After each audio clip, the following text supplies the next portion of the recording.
अरे अर्चना बहू, क्या कर रही हो? अभी तक खाना तैयार नहीं किया? यहाँ सबको भूख लग रही है और तुम हो कि अपने ही कामों में लगी हुई हो। सास सुनंदा जी बाहर से आवाज लगाते हुए बोली। लेकिन अर्चना ने तो कोई जवाब भी नहीं दिया। यह देखकर सासू माँ तमतमाती हुई सोफे पर से उठी और सीधा उसके कमरे की तरफ पैर पटकती हुई आई। जाकर कमरे के दरवाजे पर खड़ी हो गई तो देखा तो अर्चना तो कमरे में भी नहीं थी। पता नहीं कहाँ चली गई। शाम के खाने का समय हो चुका है और यह है कि रसोई में ही नहीं है।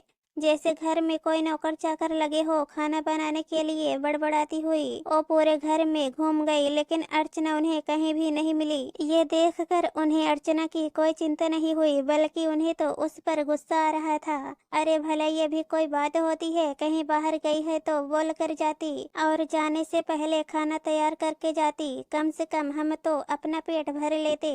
अभी थोड़ी देर में छोटी बहू भी अपने मायके से आ जाएगी। आज उन्हें सरप्राइज देने वहाँ गई थी, खुद ही सरप्राइज हो गई। घर पर तो ताला लगा हुआ था। बेचारी वो भी थकी हारी आएगी। कम से कम खाना सबको समय पर मिलना चाहिए। पर ये बात बड़ी बहू को समझ में आए तब ना, मुफ्त का खाने को जो मिल रहा है। बड़बड़ाती हुई वापस आई और आकर सोफे पर धम्म से बैठ गई। सोफे पर बैठी बैठी ही अपनी बड़ी बहू अर्चना पर गुस्सा हो रही थी। उन्हें तो ये भी याद नहीं था कि छोटी बहू के मायके जाने से पहले ही इतना हंगामा हुआ था। लेकिन उनके लिए ये हंगामा तो बहुत नॉर्मल सी बात थी। ये सब नॉर्मल नहीं था तो सिर्फ अर्चना और उसके पति सागर के लिए। सुनंदा जी इस संयुक्त परिवार की मुखिया थी। घर में बड़े बेटे बहू सागर और अर्चना और उनका एक बेटा 5 वर्षीय आदर्श और छोटे बेटे बहू पंकज और मीना भी रहते थे। पंकज और मीना की शादी को ज्यादा से ज्यादा 7 महीने ही हुए थे। सागर जहाँ एक कंपनी में क्लर्क का काम करता था,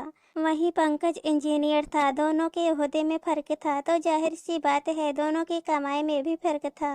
और यह कमाई का फर्क घर में भी सिर चढ़कर बोलता था। पंकज की हर बात सुनंदा जी जहां आंखें बंद करके मानती थी, वहीं सागर को किसी चीज की इजाजत भी आसानी से मिल जाए यही बड़ा मुश्किल होता था। सागर की शादी के बाद कम कमाई का ताना तो अक्सर ही सुनने को मिलता था, न सिर्फ सागर को बल्कि उसकी पत्नी अर्चना को भी। पर दोनों चुपचाप सुनकर रह जाते थे। पर तब ताने इतने ज्यादा नहीं थे, क्योंकि तब तक सुनंदा जी के पति रोहन जी जिंदा थे और उनका काम अच्छा चलता था, इसलिए खर्चे ढंग जाते थे। रोहन जी का जमीन खरीदने बेचने का काम था। रोहन जी बोलने में वैसे ही कमाल के थे। जो उनके पास आता था वो सौदा करवा कर ही भेजते थे।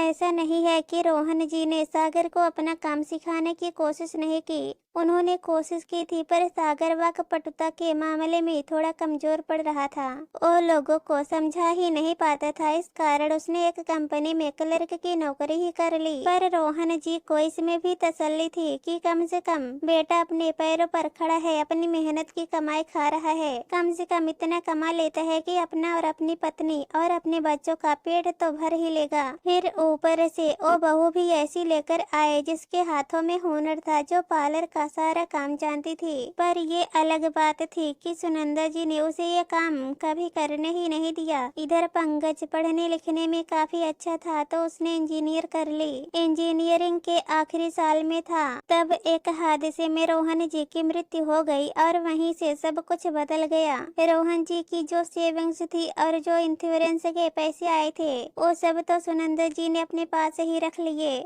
ये कह कर के पंकज की शादी में काम आएंगे। घर का खर्चा तो अब सागर को ही करना पड़ेगा। खैर सागर ने भी इससे इनकार भी नहीं किया, लेकिन जितनी उसकी क्षमता थी उतना ही तो खर्च करता। पर सुनंदा जी उसे सुनाने से बाज नहीं आती। खैर इधर पंकज की कंपनी में नौकरी लगी और उधर उसके लिए एक अमीर घर की बेटी मीना का रिश्ता आ गया।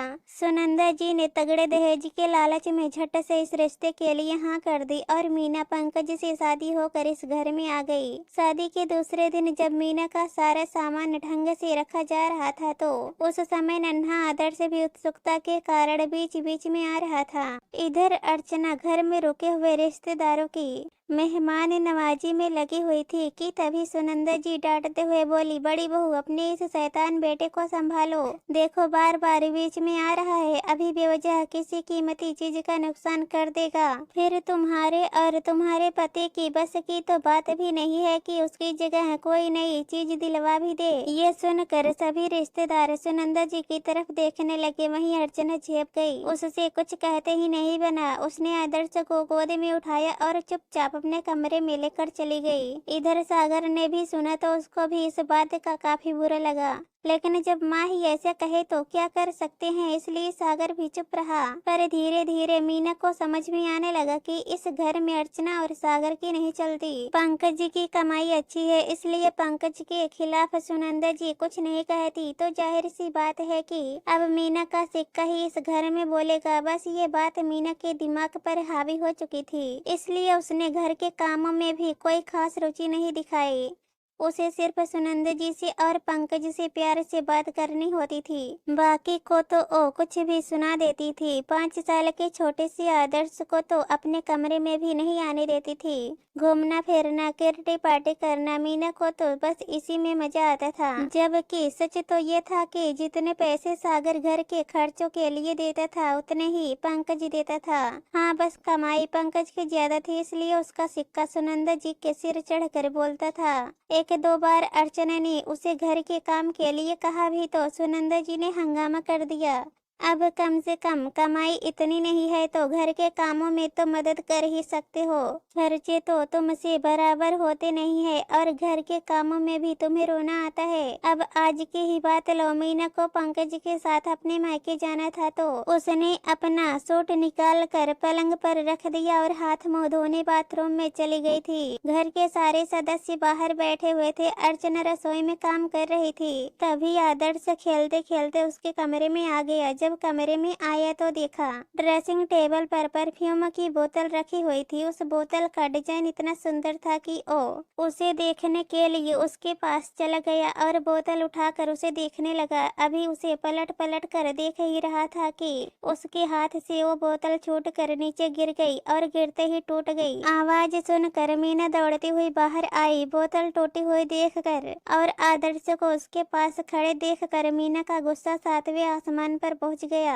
और उसने आदर्श को थप्पड़ दे मारा। जोर का थप्पड़ गाल पर पड़ते ही आदर्श रोने लगा। शोर सुनकर सब लोग कमरे में आ गए। ये देखकर मीना ने गुस्से में कहा, भाभी संभालती क्यों नहीं आप अपने इस नालायक बेटे को, देखिए कितना नुकसान कर दिया है। इसने कहते हुए मीना आदर्श को दूसरा थप्पड़ मारने ही वाली थी कि अर्चना ने उसके हाथ रोक दिए और आदर्श को अपनी गोद में लेकर बोली, मीना वो बच्चा है, गलती हो गई उससे, इसका मतलब ये नहीं है कि तुम उसे बार बार मारो, गलती हो गई। आपको पता भी है ये परफ्यूम कितना महंगा आता है। मीना गुस्से में बोली, देखो मीना, आदर्श बच्चा है, उससे गलती हो गई पर तुम तो शांति रखो। सागर बीच में बोला, भैया क्या शांति रखो, वो गलत नहीं कह रही है। ये परफ्यूम की बोतल इतनी सस्ती नहीं आती है, काफी महंगा परफ्यूम है। आपको क्या पता, आपने कभी अपनी जिंदगी में इस्तेमाल भी किया है इसे। अचानक पंकज बीच में बोला। ये देखकर सागर हैरान होकर उसकी तरफ देखने लगा। अरे इन्हें क्या पता होगा, सब कुछ मुफ्त का जो मिल रहा है, तुम कमाते जाओ ये लुटाते जाएंगे, इनकी औकात इतनी ही है। बस मीना बीच में बोली,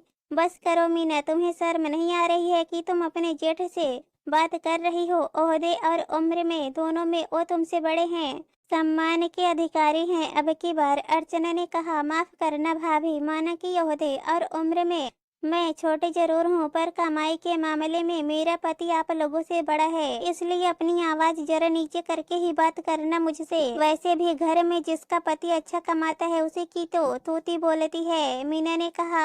ये सुनकर सागर और अर्चना ने सुनंदा जी की तरफ देखा तो सुनंदा जी बोली, अब क्या बात का बतंगड़ बनाए जा रहे हो तुम लोग, जाओ जाकर अपना काम करो। नहीं मम्मी, आज मुझे जानना है कि मेरा इस घर में क्या स्थान है। क्या तुम्हारी छोटी बहू को हक है है कि वो मुझसे और मेरी पत्नी से इस तरह से बात कर सकती है, सागर ने कहा। सुनंदा जी ने पंकज की तरफ देखा और बोली, बेटा सम्मान कमाया जाता है, ओहदे और उम्र से सम्मान नहीं मिलता। इसमें कमाई बहुत महत्वपूर्ण होती है। पति की कमाई का स्टेटस ही बता देती है कि पत्नी की क्या इज्जत है। बाकी तुम दोनों खुद समझदार हो, कहकर सुनंदा जी बाहर आ गई। इधर पंकज और मीना भी तैयार होकर मीना के मायके रवाना हो गए, पर सागर और अर्चना को ये बात बहुत बुरी तरह से चुभी थी। खैर थोड़ी देर बाद पंकज और मीना भी घर आ गए और आते से ही बोले, मम्मी बहुत जोर से भूख लग रही है, फटाफट से खाना लगा दो।